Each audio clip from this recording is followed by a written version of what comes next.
జాతీయవాద జర్నలిజానికి అసలైన వేదిక నేషనలిస్ట్ హబ్ ని సబ్స్క్రైబ్ చేసుకోండి.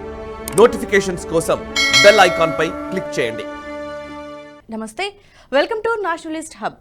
భారత సాంస్కృతిక పునరుజ్జీవనానికి మరో అడుగు పడింది. దేశ వైజ్ఞానిక భాండాగారం నలంద విశ్వవిద్యాలయంలో నూతన ప్రాంగణాన్ని ప్రారంభించారు.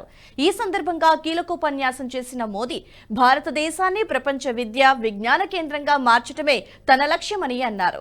ప్రధానిగా మూడోసారి ప్రమాణ స్వీకారం చేసిన 10 రోజుల్లోనే నలంద యూనివర్సిటీని సందర్శించే అవకాశం తనకు లభించినందుకు చాలా సంతోషంగా ఉందన్నారు మోదీ.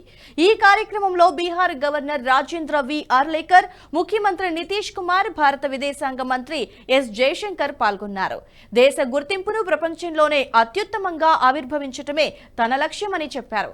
ప్రముఖ knowledge centre Atal tinkering lab లో 1 కోటి మందికి పైగా విద్యార్థులు సరికొత్త సాంకేతికతను ఉపయోగించుకుని ప్రయోజనాలు పొందుతున్నారని చెప్పారు. నలంద యూనివర్సిటీ పునర్నిర్మాణంతో దేశం స్వర్ణయుగాన్ని ప్రారంభించబోతోందని, ఈ కొత్త క్యాంపస్ ప్రపంచానికి భారతదేశాన్ని పరిచయం చేస్తుందన్నారు. నలంద అనేది కేవలం పేరు మాత్రమే కాదు, ఒక గుర్తింపు, గౌరవంతో పాటు నలంద ఒక విలువైన మంత్రమని అన్నారు.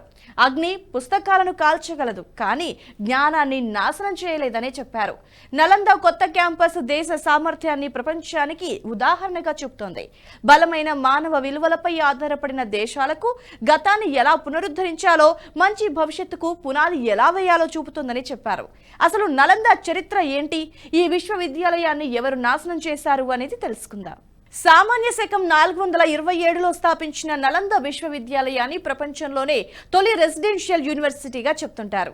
మధ్యయుగాల నాటి ముఖ్యమైన విశ్వవిద్యాలయాల్లో ఒకటైన నలందలో 9 లక్షలకు పైగా పుస్తకాలుండేవని, తూర్పాసియా, మధ్య ఆసియా ప్రాంతాల నుంచి విద్యార్థులు ఇక్కడికొచ్చి చదువుకునేవారట. నలంద ధ్వంసమయ్యే నాటికి 2000 మంది ఉపాధ్యాయులు, 10,000 మందికి పైగా విద్యార్థులున్నారని చరిత్ర చెబుతోంది. ఇక్కడ కొన్ని వేల మంది వైద్యం, తర్కం, గణితం నేర్చుకున్నారు. ఆ కాలం నాటి గొప్ప మేధావులే కాకుండా బౌద్ధాన్ని తెలుసుకునేందుకు పెద్ద సంఖ్యలో విద్యార్థులు వచ్చేవారు. బౌద్ధానికి సంబంధించి ప్రస్తుతం అందుబాటులో ఉన్న జ్ఞానమంతా నలంద విశ్వవిద్యాలయం నుంచి వచ్చిందేనని దలైలామా కూడా చాలాసార్లు చెప్పారు. నలంద విశ్వవిద్యాలయం సుమారు 700 ఏళ్ల పాటు వర్ధిల్లింది. ఆ కాలంలో అలాంటి యూనివర్సిటీ ప్రపంచంలో మరొకటి ఉండేది కాదు. యూరోప్లోని ప్రాచీన బోలాగ్నా యూనివర్సిటీ, ఆక్స్ఫర్డ్ యూనివర్సిటీ కంటే 500 ఏళ్ల ముందే నలంద విశ్వవిద్యాలయం ఉంది.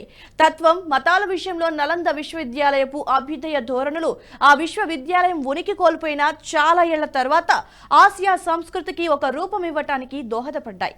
ఈ బౌద్ధ విశ్వవిద్యాలయాన్ని స్థాపించిన గుప్త రాజులు హిందువులు. వారి పాలనా కాలంలో వచ్చిన ఉదారవాద సంస్కృతులు, మతపరమైన సాంప్రదాయాలు నలంద విశ్వవిద్యాలయ బహుళ విభాగ విద్యా విధానంలో కీలకంగా ఉన్నాయి.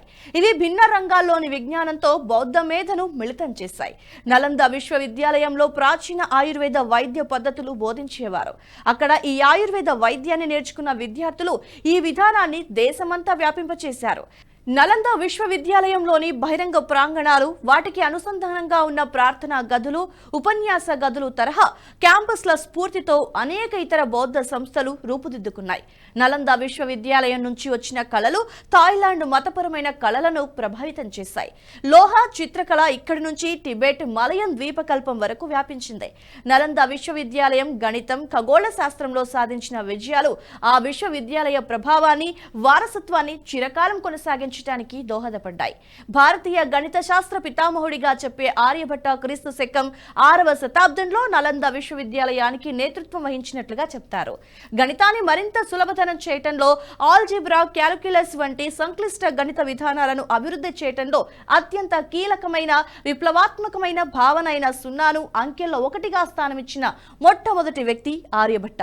చంద్రుడు ప్రకాశవంతంగా కనిపించటానికి సూర్యుని వెలిగే కారణమని చెప్పిన మొట్టమొదటి వ్యక్తి కూడా ఆర్యభట్టే. ఆర్యభట్ట ఆవిష్కరణలు, సిద్ధాంతాలు దక్షిణ భారతం, అరేబియా ద్వీపకల్పంలో గణిత, ఖగోళ శాస్త్రాల అభివృద్ధికి దోహదపడ్డాయి. అటువంటి శాస్త్రవేత్తలను అందించడంలో నలంద విశ్వవిద్యాలయం ముందు వరుసలో ఉంది. కేవలం ఇక్కడ మాత్రమే కాదు, తమ వద్ద ఉన్న అత్యుత్తమ ప్రొఫెసర్లు, మేధావులను నలంద విశ్వవిద్యాలయం చైనా, కొరియా, జపాన్, ఇండోనేషియా, శ్రీలంకలకు ఈ యూనివర్సిటీ పంపేది. విఖ్యాత బౌద్ధ బోధకులు ధర్మపాల, శిలభద్ర వంటి వారి ఆధ్వర్యంలో ఈ యూనివర్సిటీ నడిచేది. నలంద విశ్వవిద్యాలయ గ్రంథాలయంలో 90 లక్షల రాతప్రతులు తాళపత్రాలు ఉండేవి. బౌద్ధ విజ్ఞానానికి సంబంధించి ప్రపంచంలోనే ఇంత పెద్ద పుస్తక భాండాగారం ఇంకెక్కడా ఉండేది కాదు. నలంద విశ్వవిద్యాలయంలోని 3 గ్రంథాలయ భవనాలలో ఒకదాని గురించి టిబెట్ బౌద్ధ మేధావి తారానాథ్ వర్ణిస్తూ మేఘాలలో ఉండే 9 అంతస్తుల భవనంగా చెప్పారు. విశ్వవిద్యాలయం మంటలో తగలబడిపోయిన తరువాత అతి కొద్ది సంఖ్యలో తాళపత్ర గ్రంథాలు మాత్రమే మిగిలాయి. అక్కడి బౌద్ధ సన్యాసులు ఎలాగోలా వాటిని తీసుకుని పారిపోవడంతో వాటిని కాపాడుకోగలిగారు. టిబెట్లోని యార్లంగ్ మ్యూజియం, అమెరికాలోని loss Angeles county museum of art లో ప్రస్తుతం కొన్నింటిని భద్రపరిచారు. విఖ్యాత చైనా బౌద్ధ సన్యాసి పర్యటకుడు హ్యూయాన్ సాంగ్ నలంద విశ్వవిద్యాలయంలోనే చదువుకోవడంతో పాటు అక్కడే బోధకుడిగాను పనిచేశారు. క్రీస్తు శకం 645లో ఆయన నలంద నుంచి చైనా తిరిగి వెళ్లినప్పుడు 657 బౌద్ధ ప్రతులు తనతో తీసుకెళ్లారు. హ్యూయాన్ సాంగ్ ప్రపంచంలోని గొప్ప మేధావులలో ఒకరిగా ఎదిగారు. వీటిలో కొన్నింటిని ఆయన చైనా భాషలోకి తర్జుమా చేశారు. ప్రపంచమంతా ఆలోచనలకు ప్రాతినిధ్యం వహించాలన్నదే దీని వెనుక ఉన్న ఆయన ప్రధాన ఆలోచన.